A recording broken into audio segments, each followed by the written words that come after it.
So our presentation this evening, Finding Healing, Processing Grief Through Loss and Life's Transitions. Very excited, as Adele just said, to have Candy DeVore with us. She is a pastor at the Forest Lake Church who has special training and counseling, and we're so glad that she is here. If you are would prefer a language other than English, we do have an app that will translate for you whatever the speaker is saying onto your phone or other device.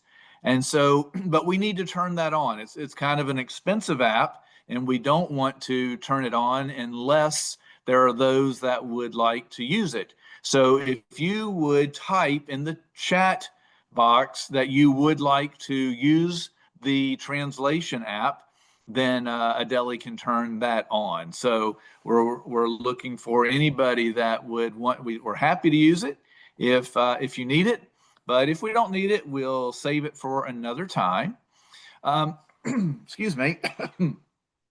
Excuse me. Very sorry.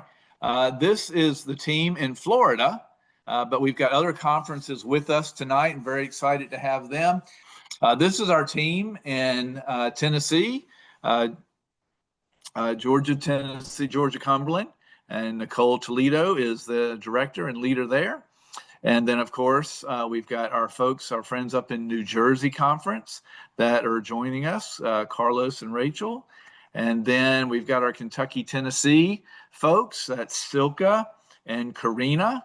And so glad that they are partnering with us. And then also, of course, our Southern New England Conference. And Audrey, I see you on the call. So glad to have you with us. I always appreciate yours and my time together whenever we can be together, whether it's via Zoom or in person. And so welcome. All of us, whether we're in New Jersey or in Florida and anywhere in between, go through a pretty rigorous certification program. And so we've all been certified by the NAD. We are audited regularly every 2 to 3 years, and the General Conference Auditing Services make sure that we are doing everything according to all of the rules. And then we go through continuing education every year. In fact, we just got back, the whole team just got back from continuing education up in Minneapolis. That was very, very good. Again, anybody that just joined us in the last minute or two, I mentioned that we do have this translation app. If you would prefer to have this program presented to you in a different language, you just scan the QR code. But before you do that, please put in the chat field that you would like to use the app, because we don't want to turn it on if we don't need it. But if we do, we are happy to do so. We like to say that membership has its privileges. Membership in the Seventh-day Adventist Church. Each of our conferences offers programs like this. Some vary a little bit, but I believe all come with a free consultation with an NAD certified estate planner. Many of the conferences are able to include the basic estate documents, and you'll see those in that left-hand bubble: a power of attorney, healthcare surrogate, child guardianship, living will, last will, and testament. The preparation of those documents is critical to a sound estate plan. I always tell people, an estate plan, everybody thinks of it as when you're gone, the distribution of your assets. But I would argue that the power of attorney, the healthcare surrogate, the living will are documents that help you while you're still alive, but maybe in a coma or have developed dementia. These documents authorize somebody to speak on your behalf and to help you in what may be your greatest time of need. So estate planning is not about when you pass and what happens with your assets. It's more of a comprehensive plan that takes care of you when in your greatest time of need. Some conferences offer free notary services. with those basic estate documents and a consultation with an estate planning attorney. All of us offer charitable gift annuities, endowments, charitable remainder trusts. I believe all of us have revolving funds. In the South, it's the Southern Union Revolving Fund, and then revocable cash asset trust. These tools will earn you much better interest on your savings than what you're able to get at your local bank, and with a much lower risk threshold. So if usually the minimum balance to have one of these is $1,000, but if you've got 1,000 or more, you want to reach out to your conference so you can learn more about how your money can be working harder for you. Quick disclaimer. A lot of the information we provide is of a legal or financial nature, but we do not profess to be attorneys, CPAs, or even licensed financial advisors. We would always encourage you to speak to the professional, to the appropriate professional, to get the final word on anything that we may talk with you about. Additionally, please keep your computer muted, or whatever device you're using to tune in. You never know when the dogs might start barking or the doorbell's going to ring, and you don't want to disrupt everybody else. If you have questions, you may type those into the chat box, and towards the end, we hope to have enough time for a Q&A session. And so, and we'll address those questions at those time. Adele will be monitoring that. And so, yeah, just type her a chat and she'll be able to communicate with you. I am so thrilled to introduce a very good friend of mine, Candy DeVore. Candy serves as the counseling pastor at Forest Lake Church. She's a licensed marriage and family therapist. She provides individual, couples, and family therapy, as well as group interventions, focusing on grief and loss and many, many other things. Candy and her husband very much love Odin, their sweet little doggy, and have 2 grown children who, unfortunately for Candy and Gary, live in California. But Candy, we are glad you are here in Florida with us. We love you, and we thank you for spending some time with us this evening, and we look forward to your presentation. I'm going to stop sharing now, and Candy, if you would like to share your screen whenever you're ready, unmute yourself, and you are unmuted, that's great, and we look forward to hearing what you have for us tonight. All right, let's see if we can get started here. How's that look? Is that working yet? Yes. It does look good. Yeah. Okay. Yeah. Yep. All right. Thank you, Phil. And I'm so pleased to have Sherry and Phil as very, very good friends, lifelong friends. They're part of my tribe, and I'm very, very grateful. Thank you, Adele and Phil, for asking me to be here. This is my office here at the Forest Lake Church, where I serve as a pastor. As Phil mentioned, I'm a licensed marriage and family therapist. Someone asked me one time how grief became my specialty, and it actually wasn't what I set out to hold as a specialty when I went through school. I had other specialties I wanted to focus on, but this is so prominent and has become a part of a very big part of what I do. I used to work at the Review and Herald when it was open as an editor, and when the Review and Herald closed, I had an opportunity to really, really explore grief, because I watched so many people going through the grief of losing so many things that were integral to their life. And we'll talk a little bit more about some of those losses a little later on. So I know that you probably are familiar with this, and I'm going to kind of breeze through some things real quick, but it is really important to talk about the path to healing when grief happens.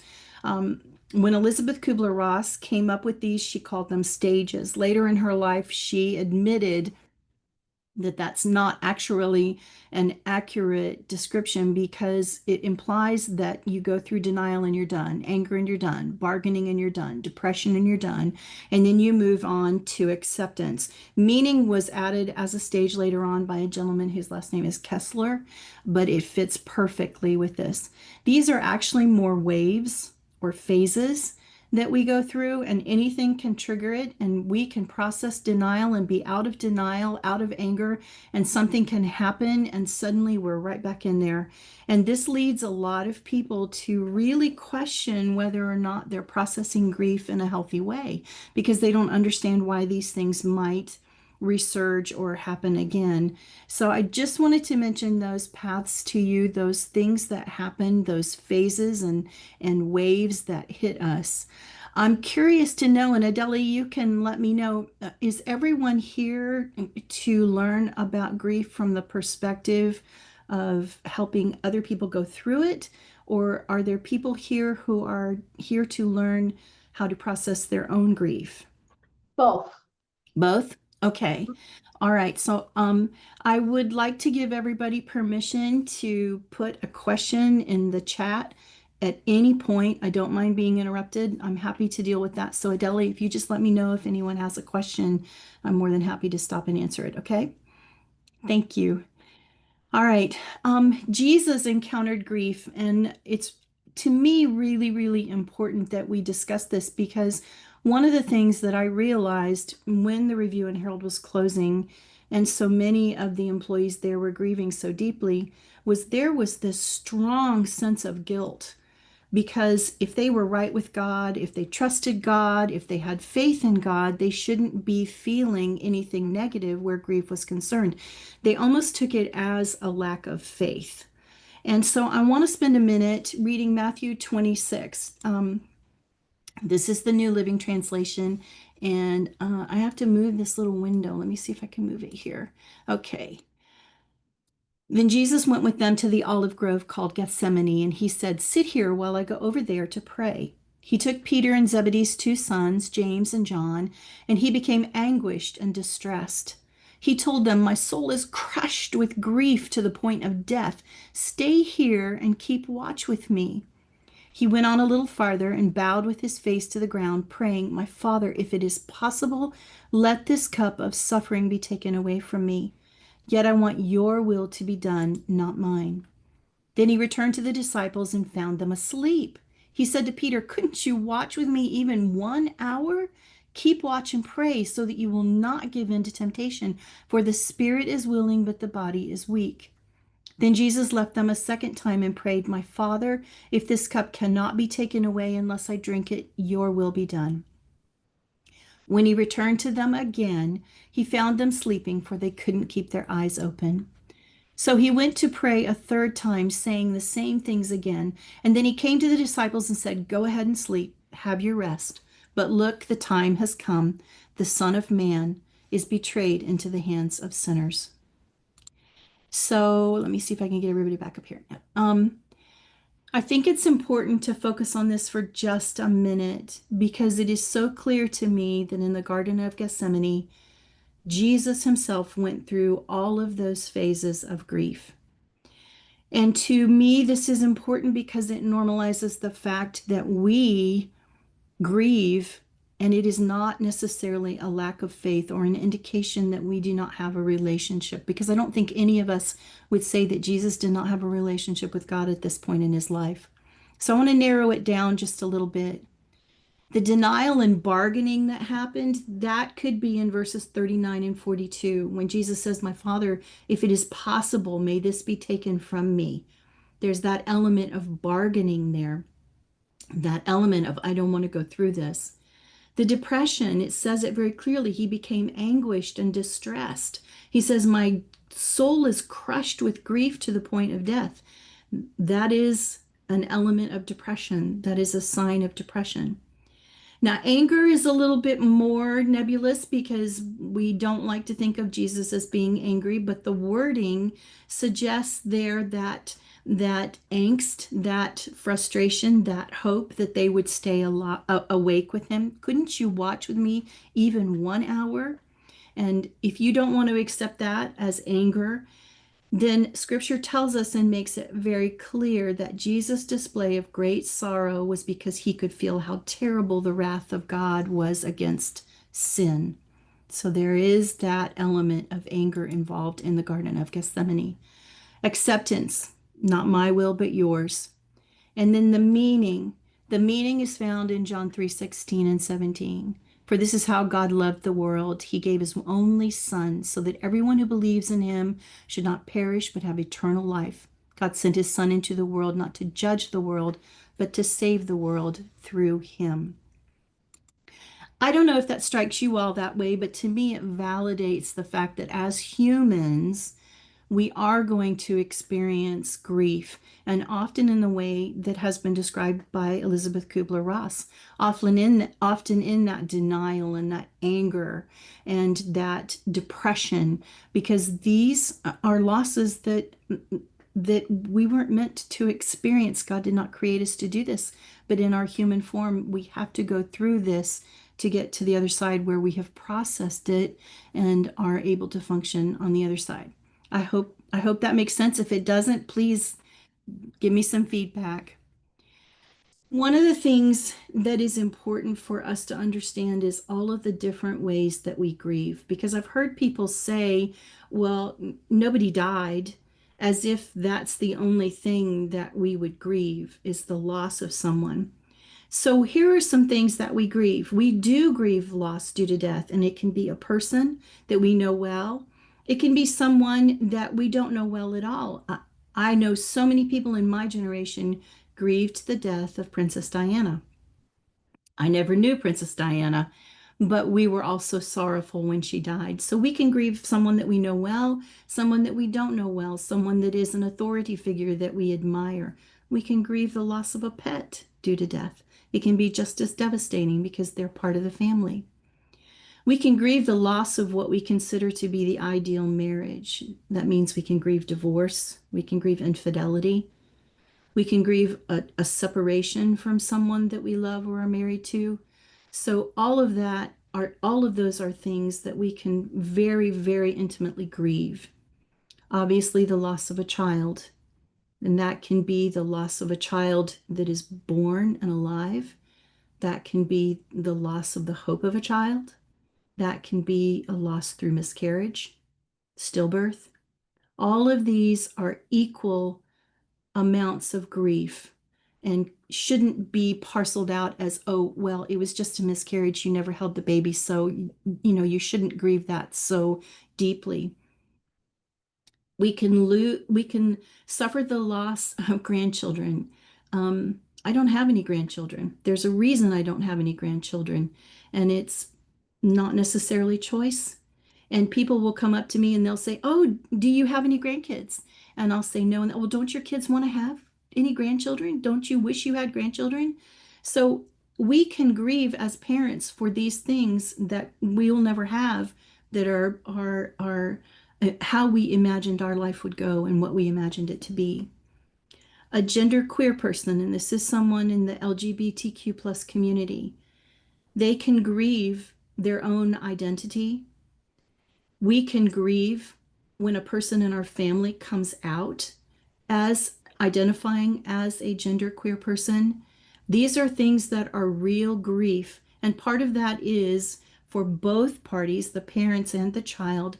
Part of it is grieving the life that we expected to have and now cannot have. We can grieve the loss of freedoms, loss of country, loss of our homeland, loss of our language, loss of our culture. We can grieve all of these things when they're taken away from us. We can grieve marginalization, and marginalization can be age, it can be race, it can be identity, it can be culture, it can be socioeconomic. All of the things that cause marginalization, we grieve those. Incarceration, and that's not just for the person who is in jail, that is also for the family that is left out. They grieve this new identity that they have of being without the person that they love and the stigma that comes with having incarceration as part of your family identity. We can grieve the loss of a lifelong dream. Having grandchildren, as I mentioned earlier, or maybe you expected that you would be married and you're single, or maybe you expected that you would be a millionaire and you're not. Whatever that lifelong dream may be, we can grieve it when it does not come to fruition for us. I'm going to do the next two together, loss of a job and loss of a ministry. All of the people that lost their jobs at the Review and Herald when the Review and Herald closed lost their ministry. There were families there that were three generations, and that was their ministry of what they did. That was their calling. They took it very seriously. So they lost their income. They lost their identity, because when we lose a job, we lose our identity often. And also a loss of the ministry that was there. And loss of ministry is really difficult because often we feel called by God to do the ministry that we have.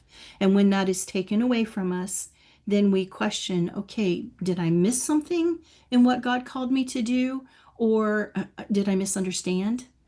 So those are things that we can grieve very, very clearly. And just to be clear, this can be as small as not being revoted into a position at your church. That is still a loss of ministry. We grieve unwanted diagnoses. Um, Nobody wants cancer. Nobody wants a diagnosis that has anything to do with questioning the capability of their lives and their bodies. And we grieve this. There is a period of time where we grieve and go through processing an unwanted diagnosis. Loss of physical and mental abilities. So many people have loved ones that now have dementia, and they sit on my couch and they tell me, my mother doesn't recognize me. My father doesn't even know who I am when I come to visit. And these are things that we grieve because it is a loss that has happened in our sphere and has splashed on us. Some people grieve loss of control over temptation. We may set our minds to not do something, and yet it comes up over and over and over again. Drinking alcohol, whatever you want to say, we grieve that. Loss of property. We lost everything we owned to a house fire. And people would say, oh, it's just stuff. But the truth of the matter is that it's so much more. And allowing people to grieve the things in their lives that are important to them is very important. And it's really easy to minimize and to dismiss. And so loss of property is important, even to the point that a child can grieve the loss of a toy. We gave our daughter a pacifier when she was little and went to take it away from her. And she grieved the loss of that, went through every stage of grief that there was, including anger, kicking and screaming on the floor, and so depressed and so sad. And she went through every stage until we went and got her another one and stuck it in her mouth. So we found meaning in a good night's sleep because we realized she was grieving that so terribly. Oh, sorry about that. Well, I need to go backwards. Let me see if I can do that here. The truth of the matter is, we will likely grieve anything that adjusts our reality and requires us to change. It is so easy to grieve even the concept of having to change, no matter what that change may be. So, one thing, these are some points about grief that I hope will be helpful, and hopefully you can hold on to them and share them with the people that you come in contact with. It's important to realize that grief is for a season. Grief does not last our entire life. Often it is something that we process. The mark of it will be there. Whatever the loss is will still be there. I've heard it compared to hanging a picture on a wall. And if you take that picture down, there's still a hole in the wall. And that's still something that we recognize. I'm so sorry. My mouse is being very cantankerous. Okay. So it is for a season. Grief is a liminal space, and a liminal space is a space in between. A door jam is a liminal space. An airport is a liminal space. We leave home to go to the airport. The airport isn't where we came from. It isn't our final destination. It's that place in between. And that's what grief is. And the interesting thing is, it's in this liminal space is where we grow the most. That is the richest and most fertile place to be if you want to grow your character, your spirituality, and all of that. So there's a lot of potential in grief for growth. Grief is not comparable. And what I mean by that is that how you grieve is not the same as how I grieve, how someone else grieves. We all grieve separately. And if we set something up as a standard and compare, somebody's going to fall short. And that could lead room for more grief and actually a stalling in the grieving process. Grief can hold two truths. What I mean by this is that we can hold well, let me put it this way. When my parents were aging, we had a long time to grieve, watching them decline and lose their physical abilities and becoming more dependent. They grieved that, but as their daughter, I grieved that too. When they got to the point that they were no longer able to function well, and we knew that death was coming soon, and we sat by the bedside and waited for that. When that time came, there were two truths that we held, and one was that we missed them terribly and did not want them to die, and the other was the joy that they were no longer suffering. So grief can hold two truths at one time, and this is confusing for people, and it often causes us to feel guilt because we don't understand why there would be any joy when there is so much sadness. So grief can hold those two truths or and be present at the same time. Grief holds value. It is a process that we need to go through. It is a process that allows us to change the focus of our memories from the things that bring us pain to eventually the things that we can remember and they bring us joy. Grief also holds value because there can be great beauty in grief that we don't recognize, beauty that would not have happened had we not gone through the loss that we went through. And grief changes over time. The way that a person grieves when they very first encounter a loss is not the way that they're going to grieve when that loss is older and has processed. And that's important to remember. It kind of goes back to the concept of grief is for a season. This is not the way that we feel in the heat of the moment, in the ache of the moment will eventually subside. Doesn't mean that we don't still recognize a loss. It just means that the way the lens that we view that through changes to give us room and space to be able to function in life. We have to look to the future. It can be helpful to acknowledge that loss leaves a mark, but it does not have to own you. And that's hard because often we feel like the grief that we're in has such a grasp on us that we'll never, ever be able to shake it. I'm no longer a wife, I'm a widow. I'm no longer a daughter, I'm an orphan. These are things that we look at and we feel like it has such a hold on us. It may change our role, but it does not erase or negate who we are. It does not erase or negate who the other person is. Right now in our church, we have a phenomenal rate of death, and our older members are passing away and leaving spouses who never expected to be alone. And they're questioning, what is their value? Without that role, who are they? And so helping people recognize and recognizing ourselves that this death that I've encountered, this loss that I've encountered, whatever it may be, doesn't define me. It doesn't negate or erase me. There's a really, really good book by Stephen Leader. He is a Jewish rabbi. He is the rabbi of the largest congregation in the largest synagogue in the U.S., and he's written quite a few books. This book that he wrote, More Beautiful Than Before, How Suffering Transforms Us, is a stellar book, and it is a wonderful, wonderful resource. I think we all should read it, if not to just change our perspective, but also to give us a really great tool when we're ministering to others to help them process grief when they go through it. And he says, we all walk through the abyss. We all walk through the loss. The point is not to come out empty-handed.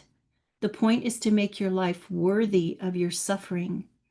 There is profound power in the suffering we endure if we transform it into a more authentic, meaningful life. Grief is not only my specialty, but it's something that I've encountered a lot recently. I lost all my family. And in 2023, I lost my brother, my mother, and my father. They were the last existing family that I had because I lost my other brother 10 years before.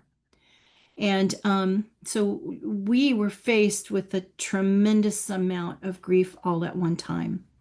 And it was very difficult for my parents. They weren't able to see my brother when he died because my dad was in a wheelchair and my mother had dementia. So taking them down there to where my brother was not a possibility. He was down in Tampa. And we had my brother passed away, and we could not have his service right away because of a family situation.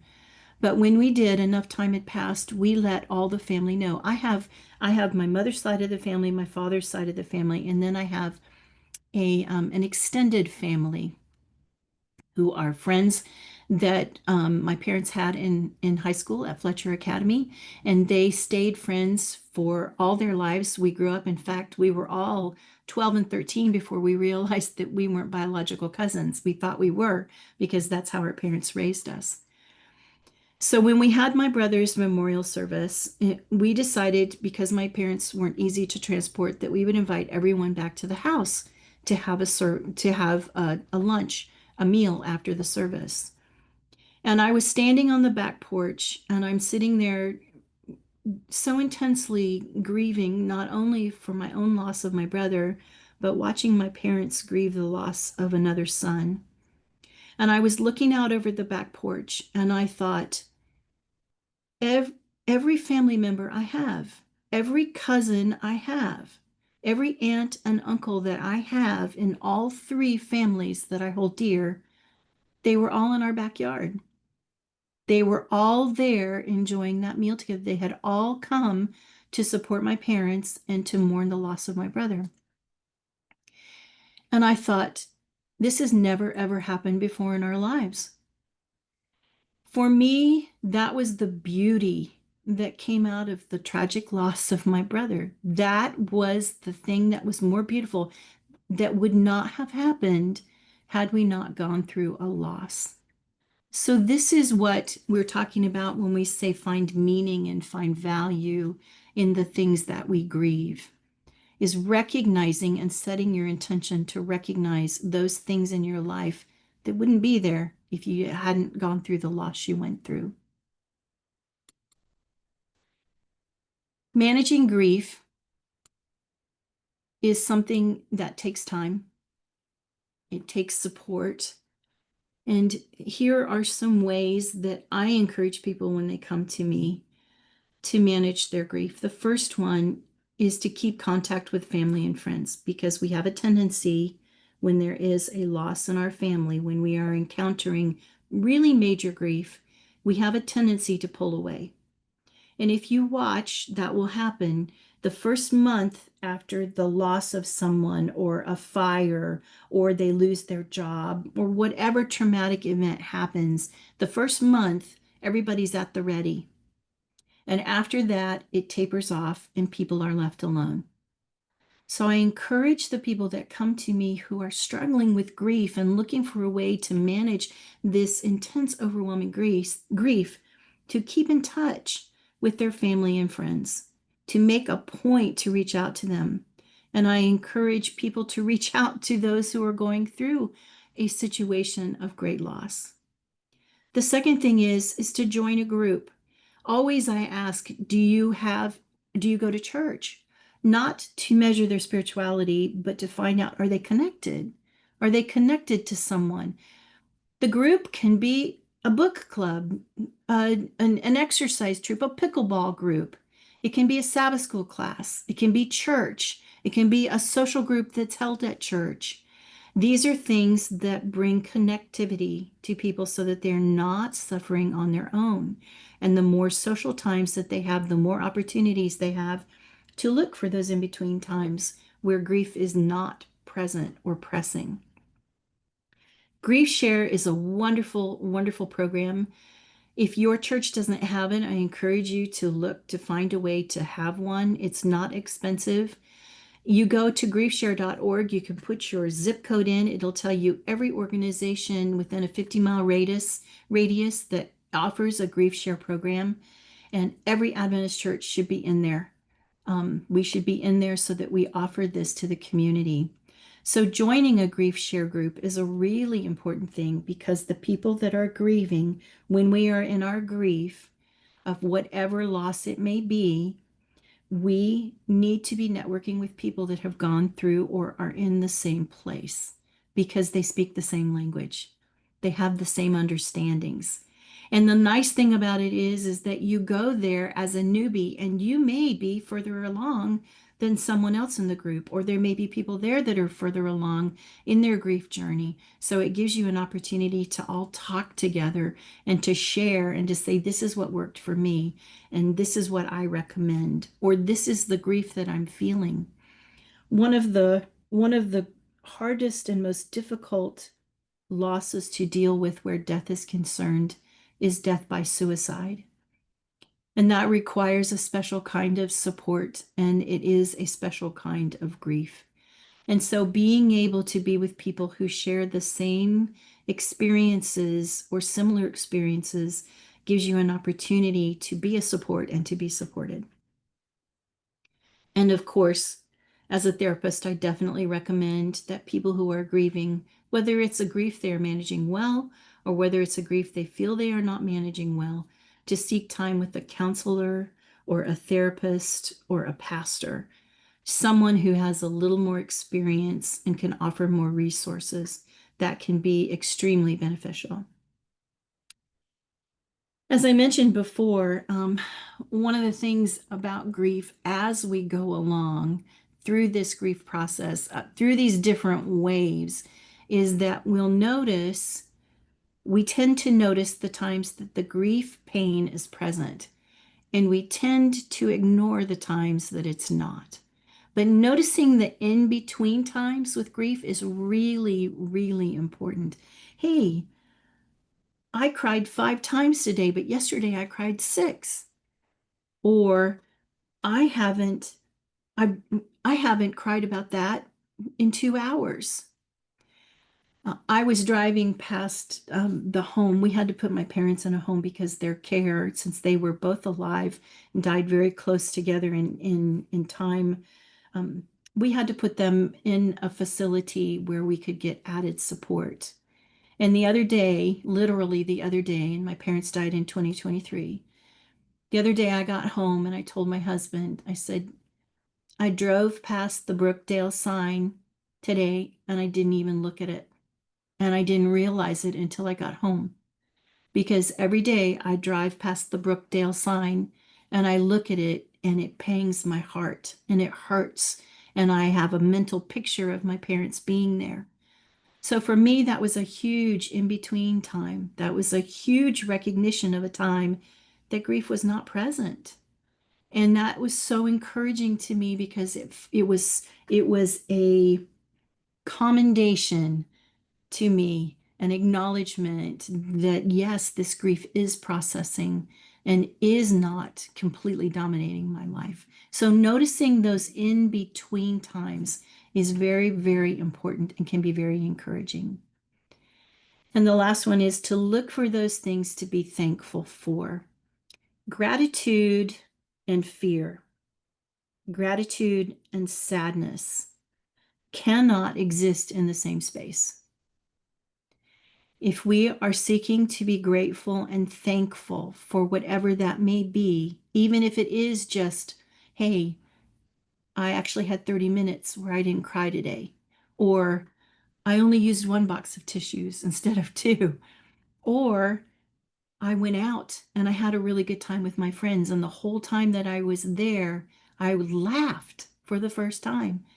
Recognizing those things to be thankful for will put our mindset and our intentionality in such a place that it will aid that grieving process and make those times that those waves come along a little easier to bear.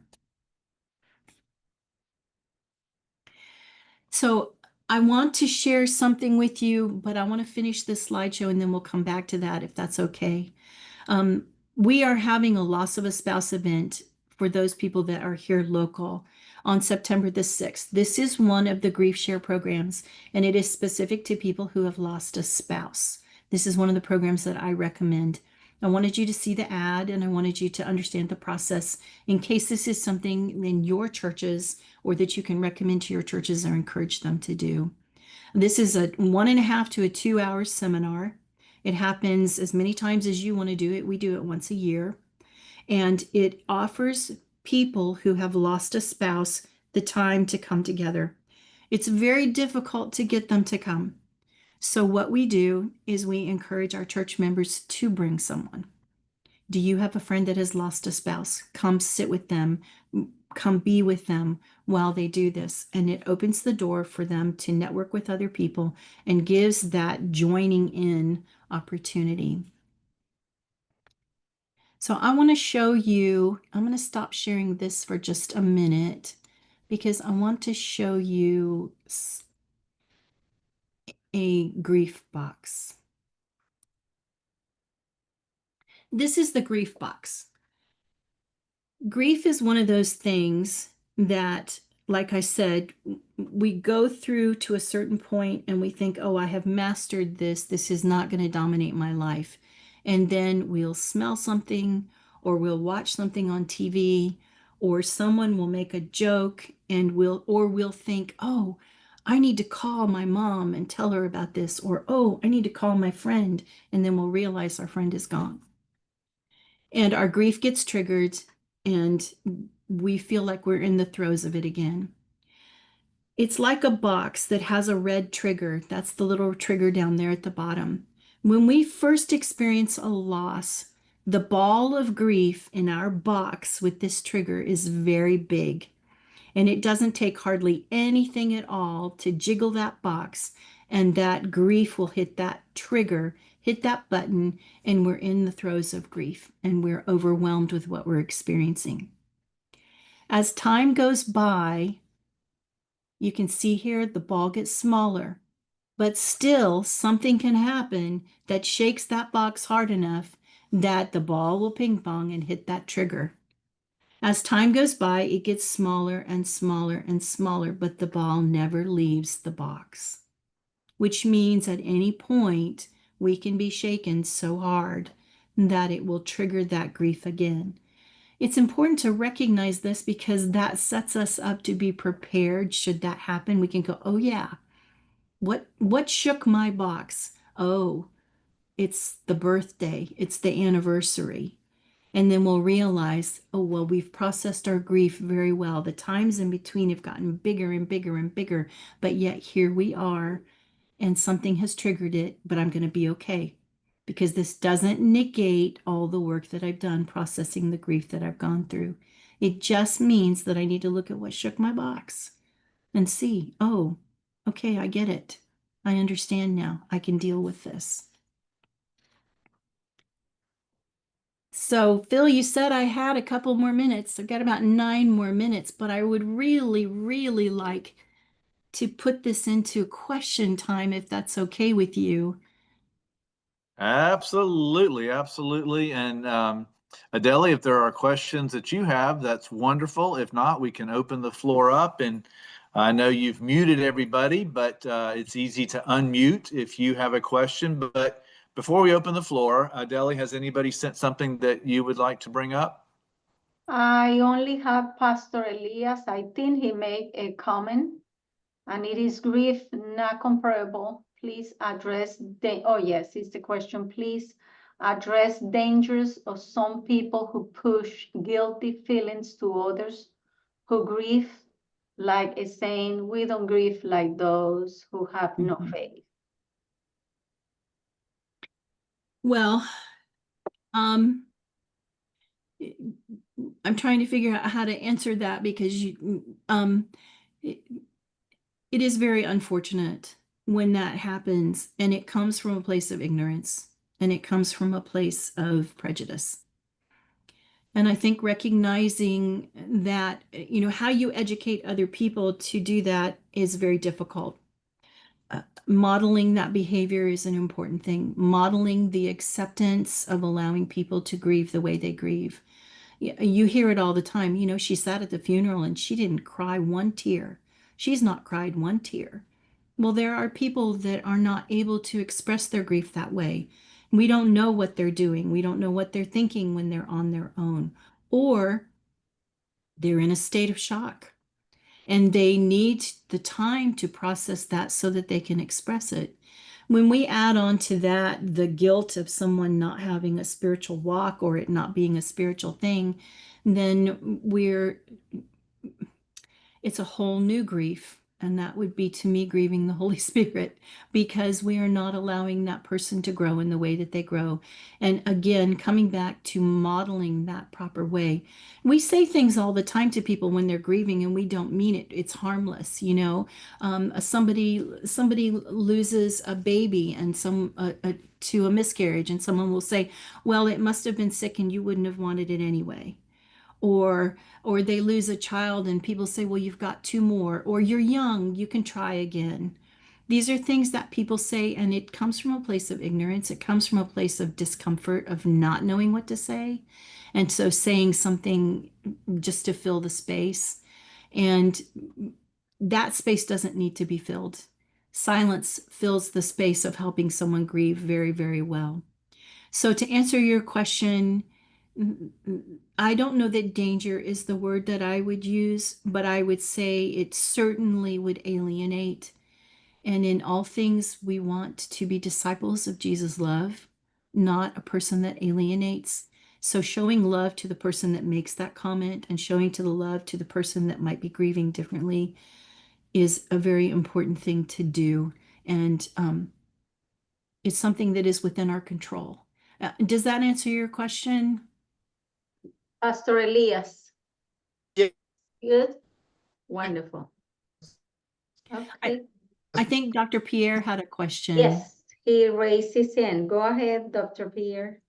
Yes, first of all, I would like to say a very big thank you to Kenzie for that powerful presentation. My background is in counseling, in education, but I do all type of counseling, but the grieving process, I can give my shoulder for people to cry, but I think this is an area I would like to have more training, because I have been dealing a lot of death and funeral. Sometimes you feel that your whole self is gone with so many families mourning. So I would like to know what advice would you give to ministers like me who have a background in counseling, who do counseling to prepare people for marriage, group counseling, church members counseling, but at the same time,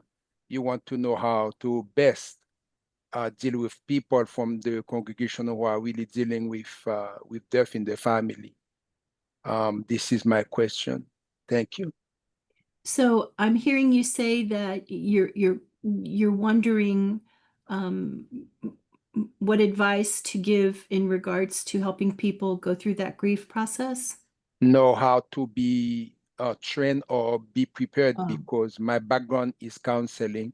Okay. But in that area that you're addressing now, which is very important, and they call me the funeral pastor because I've been dealing with a lot of people since COVID up to now, and I've been buried with them all ages. So I would like to know resources, training, so where I could be of better service to my members and the community. Okay. I know that there are, yes. Candy, I think this is a great idea that he's bringing up, and it may be something that the conference could address for our pastors, maybe in the upcoming months or next year. and have a program, and perhaps you could present at that. But I didn't mean to cut you off, but I'm just saying I think you mentioned a lot of funerals at Forest Lake, and and then he's mentioning having to officiate a lot as well. Well, So yeah. There's two things I would like to share if that's okay. One of them is that there are certification programs that you can find that deal with grief. And if you did a Google search for grief certification, there are several that will come up. They're online courses that you take, and you can go through and become actually certified as a grief coach, not a counselor, but a coach. Now, since you have a counseling degree, you could, certainly call yourself a counselor in that regard. But they are coaching programs. The other thing that I want to say, which is in my mind perhaps even a little more important, is that when you encounter and become the funeral pastor, which we have a pastor here, our senior pastor, and I try to watch him very carefully, because taking care of yourself is extremely important. Doing that self-care, those things that provide you the replenishing so that you can actually be really good at what you do are important. Making sure that you're getting the rest, that you're eating well, that you're spending equal amounts of time rebuilding that, because it's really easy when you are pouring out to people who grieve. It is really easy to get lost in that and to pour too much out. So there are programs that you can check into. I can do some research if that's helpful, and also take care of yourself. Thank you very much. Okay, we have two that has raised their hands. First was KK, something like that. Oh, yes. I'm using Erline. I'm Sister Claudette. Now, Okay. from listening, I understand that I must be very careful in what I say to someone who is grieving. My question is, what do I do? Do I show my presence?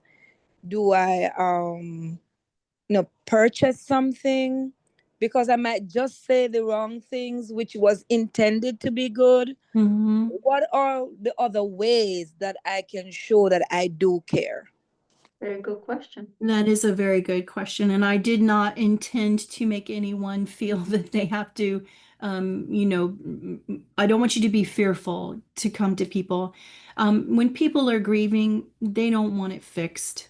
And we often are uncomfortable. We feel like we need to fix it. We need to stop them from feeling that way. And often sitting with them is far more far more valuable. Sitting and letting them talk. And if they don't talk, just sit with them. Expressing feelings of I see you is very important. I see what you're going through. The other thing is, and this is especially if you have someone who is very ill and you're watching them grieve, you're watching the family members grieve, match their breathing. If you're sitting with someone who is hurting, match their breathing. And it has a tendency to calm down. It has a tendency to make a very, very tangible presence. I'm here with you. I'm listening to you, and give them the space. And recognize that when you're feeling uncomfortable and you feel like you need to fill space with words, just saying I'm here, or not saying anything at all is such a lovely thing to do. Definitely walk with them. See if you can get them to go with you to a grief share organization, or to find out what it is they want to do and walk that with them. But don't be afraid to be present. I certainly didn't mean to make you feel that way. Does that help, Kiki? Well, I'm sorry. Claudette, yes, it does. Yes. Thank you so much. You're very welcome. So we have Josefina Silva raise her hand. Go ahead. Thank you. My question is about parents going through a divorce with small children. Is there one word of comfort that you would advise to give to the children, small children whose parents are going through a divorce and experience that loss? I think that the most important thing that you can do is just be present and let them know that you're there as support. Um, it is difficult to know what to tell you to say because every circumstance is different. And the truth of the matter is, the children probably don't have a good handle on what their parents are going through. They just know that they're hurting. So being very present for them so that they know you are someone they can go to, they know that you are someone who is there sitting with them, talking with them. I'm so sorry, I'm so bad with names. The lady that just spoke, Claudette, did I? Josephina, The Kiki, yeah. KK, Yeah. Kiki. Anyway, she was Hey. asking about the gifts. So, uh, gifts that help the kids express, art supplies, books, nature, those kind of things that you can bring them to help them process. But I think the most important thing is them just knowing that there is someone else at church that they can lean on, that they can talk to. And this probably doesn't need to be said, but let me say it. That requires confidentiality. That requires them knowing that you are a safe place who isn't going to go straight back to mom and dad and say things. Does that make sense? That doesn't mean that you don't share things if there are harmful situations. But if they're sharing with you, I'm hurting about something, that doesn't necessarily mean we run straight to mom and say, hey, are you aware your child is hurting? Do you understand what I'm saying? Yeah. Yes. So being a confident, safe space for them, being present, being consistent. Don't promise something you can't follow through on.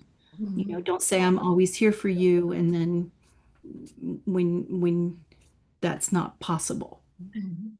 Is that helpful? Yes, thank you. Yes. You're very welcome.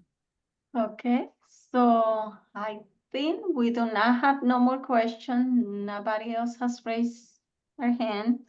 And it is 7 p.m. You just, I need my right back. I'm done with y'all. Oh, I got big old bone. okay, we don't have no more questions. Okay, I'm very, very grateful to have this opportunity. Thank you all so much. If you know someone in the Florida area that is in need of counseling, the conference has names and numbers of therapists, and you are always welcome to contact me, and I will do my best to refer you in the right direction. Because being able to help and offer that support is sometimes the best thing we could do. sounds good. Thank you so Phil? much. Thank you, Candy. you. Do you want to close with a prayer, Phil? I would. Phil? Phil, we cannot hear you.